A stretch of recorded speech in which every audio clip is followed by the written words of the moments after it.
আছেন? আলহামদুলিল্লাহ আমিও ভালো আছি।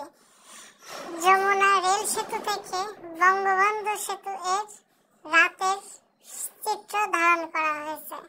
দেখুন কত সুন্দর লাগে দেখতে। নদীর মধ্যে বঙ্গবন্ধু সেতুর আলোগুলা কি সুন্দর চিকচিক চিকচিক করতেছে।